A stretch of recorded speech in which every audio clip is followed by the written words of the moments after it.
బాధ్యతాయుతమైన రాజ్యాంగ హోదాలో ఉంటూ deputy speaker Raghurama Krishnam Raju senior journalist Sai పట్ల చేసిన అనుచిత వ్యాఖ్యలను ఏసీసీ న్యూస్ ఛానల్ తీవ్రంగా ఖండిస్తోంది. తన వ్యక్తిగతమైన సిబిఐ కేసుకు సంబంధించి ఒక డిబేట్లో సాయి రఘురామకృష్ణంరాజు పట్ల అనుచితంగా మాట్లాడకపోయినా అసహనంతో రఘురామకృష్ణంరాజు జర్నలిస్టు సాయికి ఒక పార్టీని చేసిన వ్యాఖ్యలు ఏమాత్రం సమంజసంగా లేవు. వారి మీద వ్యతిరేక వార్తలు వచ్చినప్పుడు ఆయా జర్నలిస్టులకు పార్టీలు అంటగట్టడం సర్వసాధారణమైపోయింది. ముఖ్యంగా రఘురామకృష్ణంరాజు లాంటి ధనవంతులు మీడియాలో అక్రమంగా ప్రవేశించి మీడియాను గుప్పెట్లోకి తీసుకున్న దశాబ్దాల క్రితమే మీడియాకి రాజకీయ రంగు పులిగిపోయింది. అటు కాంగ్రెస్, వైఎస్ఆర్సీపీ, తెలుగుదేశం ఎవరికీ మినహాయింపు లేదు.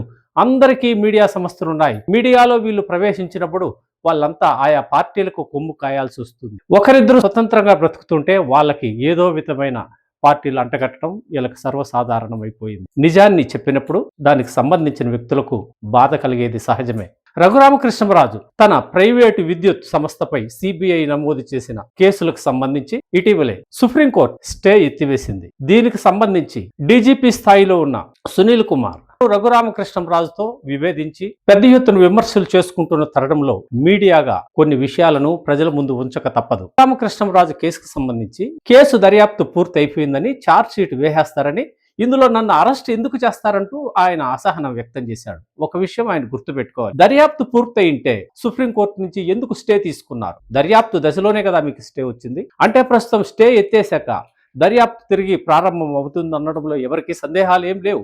దర్యాప్తు అంటే అరెస్ట్ కూడా అందులో భాగమే కావచ్చు. అంటే సిబిఐ మిమ్మల్ని అరెస్టు చేయొచ్చు, చేయకుండా పోవచ్చు. అది సిబిఐ తేల్చాల్సిన విషయం. ఈ ప్రత్యర్థులు కోడై కూస్తున్నారు, మీడియాలో బహిరంగంగా వాళ్ళే ప్రకటిస్తున్నారు, వీడియోలు రిలీజ్ చేస్తున్నారు, మిమ్మల్ని రేపు మాపు అరెస్ట్ చేస్తామంటున్నారు. వాళ్ళ గురించి మీరు మాట్లాడండి. వాళ్ళు చెప్పిన విషయాలు ప్రస్తావిస్తే మీడియాని మీరు ఎలా దూషిస్తారు?